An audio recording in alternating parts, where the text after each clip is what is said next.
Assalamualaikum warahmatullahi wabarakatuh. Saya dari kelompok 3, yaitu Siti Maisoroh Hasibuan dan Farah Melinda, ingin mempresentasikan sebuah buku yang berjudul Filsafat Pendidikan oleh Dr. Haji Amka. Baiklah, hakikat pendidikan. Hakikat pendidikan ini adalah proses pengubahan sikap dan tata laku seseorang atau kelompok orang dalam usaha mendewasakan manusia melalui upaya pengajaran dan pelatihan.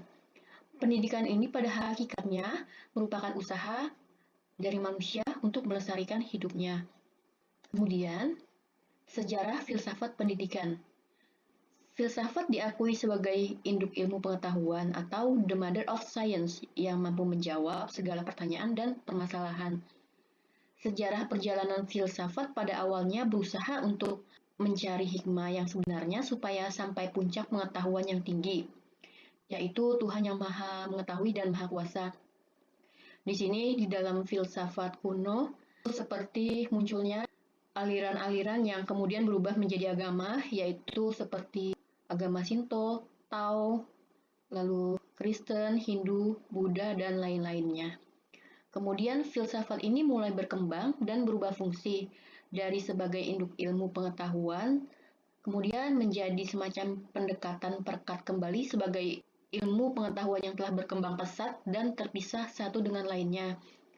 Perjalanan filsafat pada pendidikan ini berusaha untuk menjawab dan memecahkan persoalan-persoalan pendidikan yang bersifat filosofis dan memerlukan jawaban secara filosofis.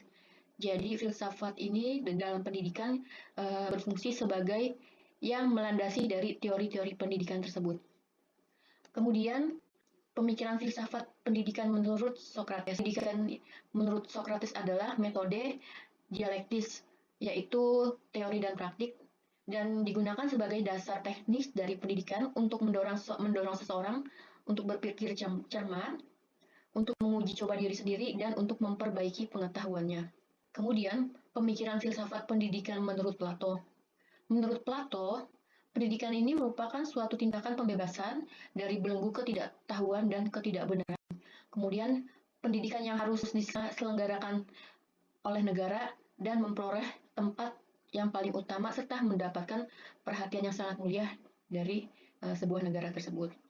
Itu menurut Plato. Kemudian, pemikiran filsafat pendidikan menurut Aristoteles. Aristoteles berpendapat bahwa pendidikan itu bukan hanya soal akal, melainkan soal memberikan bimbingan kepada perasaan-perasaan yang lebih tinggi, yaitu akal. Kemudian, tujuan dari filsafat pendidikan. Peranan filsafat pendidikan ini yaitu berfungsi untuk memberikan inspirasi, menyatakan tujuan pendidikan negara untuk masyarakat. Kemudian, filsafat pendidikan ini berfungsi untuk memberikan arahan tentang kebijakan pendidikan dan praktik di lapangan dengan menggunakan rambu-rambu dari teori pendidik. Kemudian, manfaat dalam mempelajari filsafat tersebut adalah berfilsafat ini berusaha untuk menemukan kebenaran tentang segala sesuatu dengan menggunakan pemikiran secara serius. Filsafat ini untuk menolong dalam mendidik, kemudian filsafat memberikan kebiasaan dan kepandaian untuk melihat dan memecahkan persoalan-persoalan dalam kehidupan sehari-hari.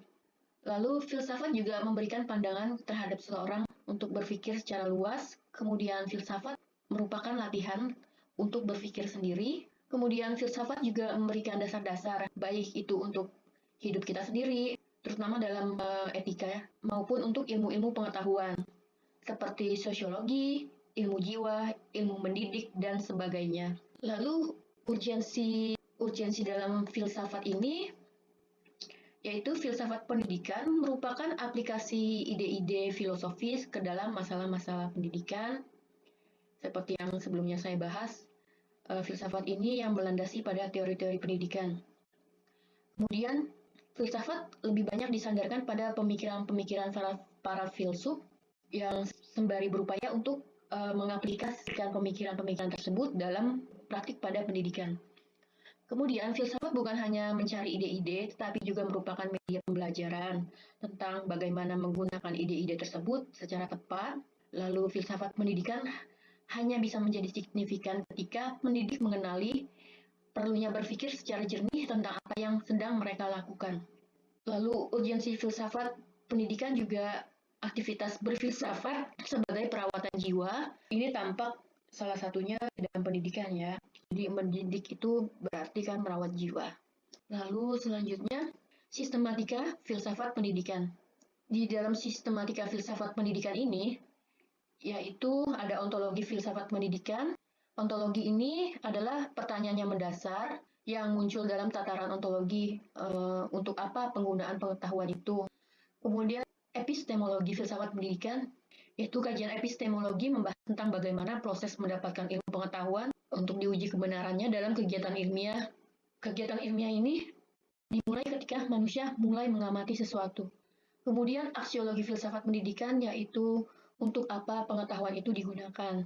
Terus bagaimana hubungan penggunaan ilmiah dengan moral etika, lalu bagaimana penentuan objek yang diteliti secara moral, dan bagaimana kaitan prosedur ilmiah dan metode ilmiah dengan kaidah moral. Lalu selanjutnya aliran filsafat pendidikan progresivisme. Progresivisme ini salah satu tokohnya itu John Dewey. Progresivisme ini berarti adalah kemajuan. Progresivisme memandang masa lalu sebagai cermin untuk memahami masa kini dan sebagai landasan bagi masa mendatang. Contoh pada progresivisme ini adalah learning by doing, problem solving, dan interdisiplin. Kemudian aliran filsafat pendidikan konstruktivisme Jean Piaget lebih ditekankan pada guru itu hanya sebagai mediator dan fasilitator. Jadi pusatnya itu adalah peserta didiknya, yaitu siswa sebagai pusat atau student-centered learning, sebuah pemahaman baru yang akan membentuk pengetahuan baru menjadi lebih sempurna. Lalu selanjutnya, teori humanistik. Teori humanistik ini adalah berdasarkan kebutuhan manusiawi, yaitu memanusiakan manusia.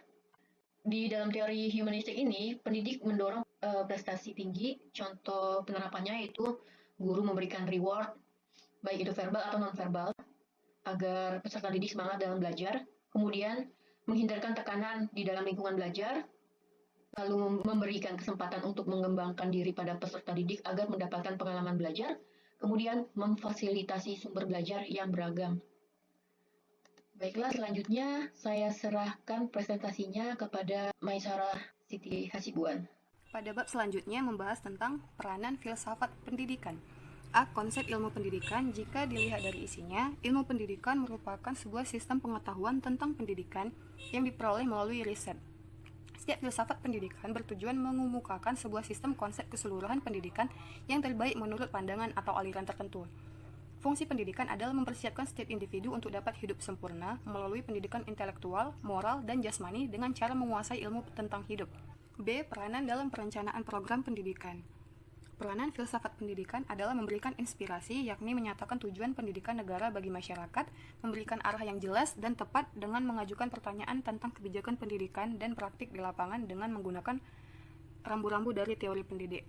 Seorang guru harus menguasai konsep-konsep yang akan dikaji serta pedagogi atau ilmu dan seni mengajar agar tidak terjadi miskomunikasi terhadap peserta didik atau miskonsepsi. Peran filsafat pendidikan bagi guru.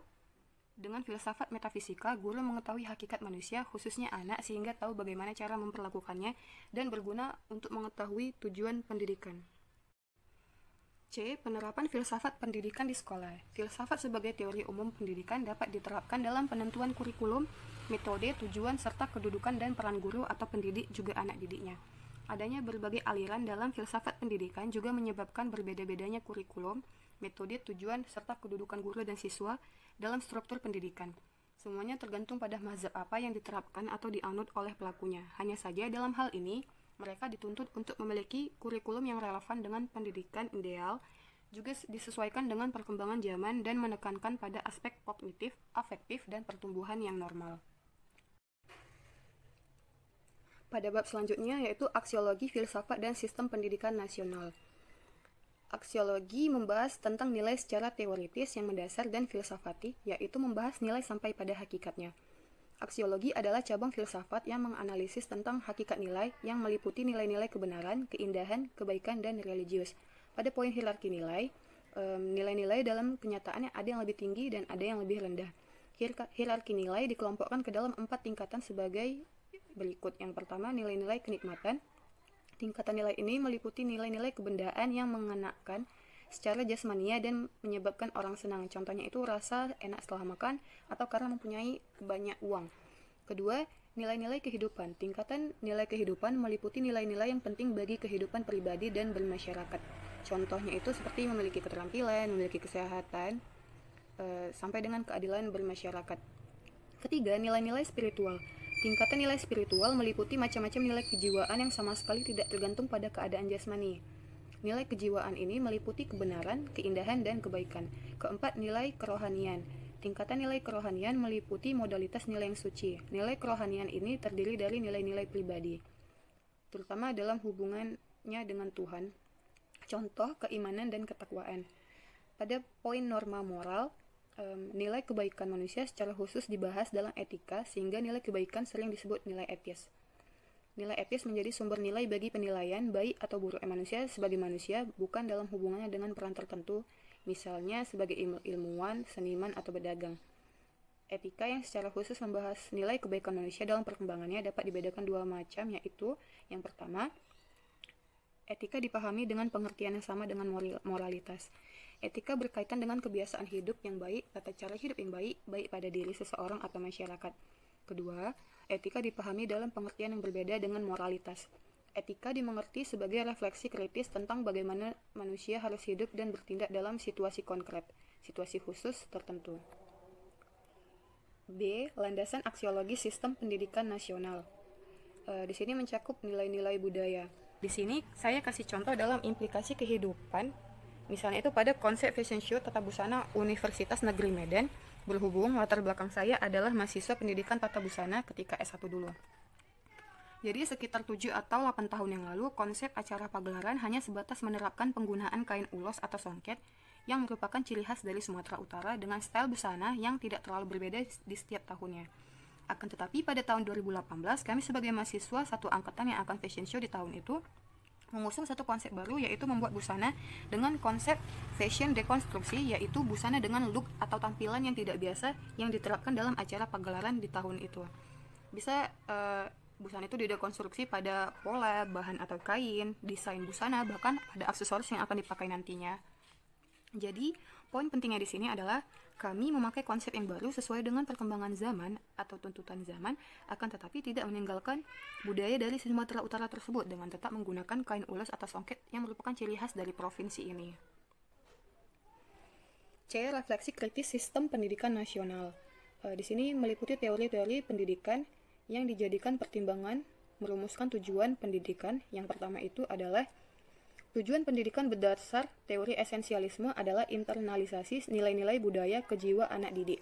Tujuan pendidikan berdasarkan teori progresivisme adalah agar anak didik mampu berbuat sesuatu dengan pemikiran kreatif untuk mengadakan penyesuaian terus-menerus sesuai dengan tuntutan lingkungan. Jadi di sini sesuai dengan contoh yang saya paparkan sebelumnya.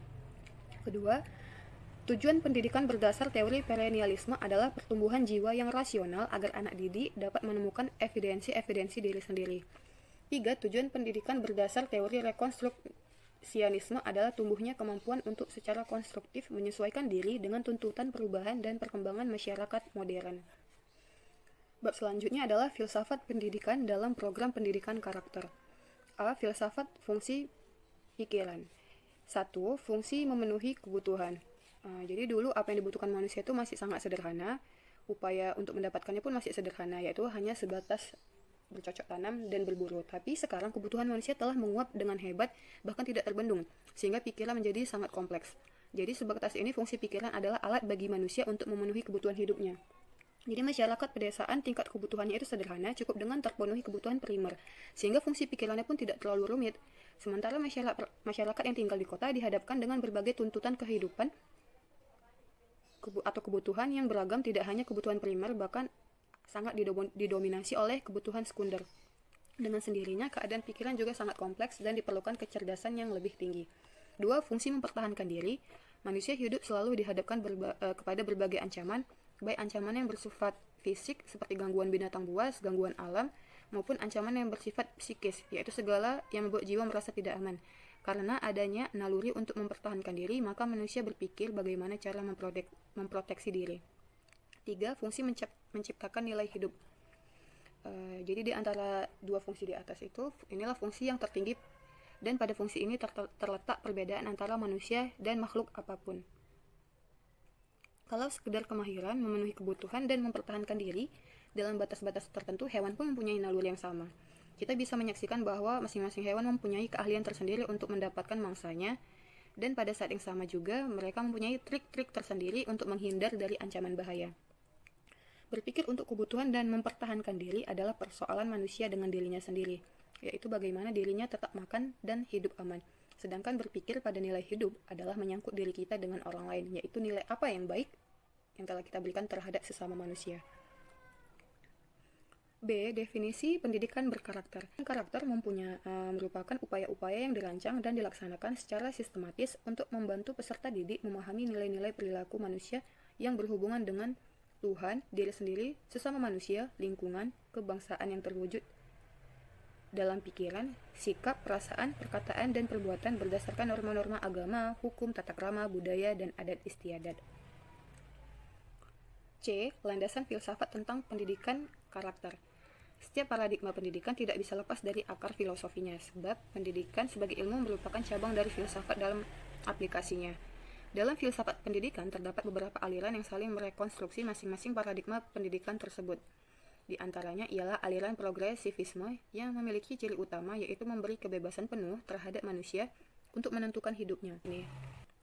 Dan yang terakhir adalah peran guru filsafat dalam pendidikan karakter di sekolah.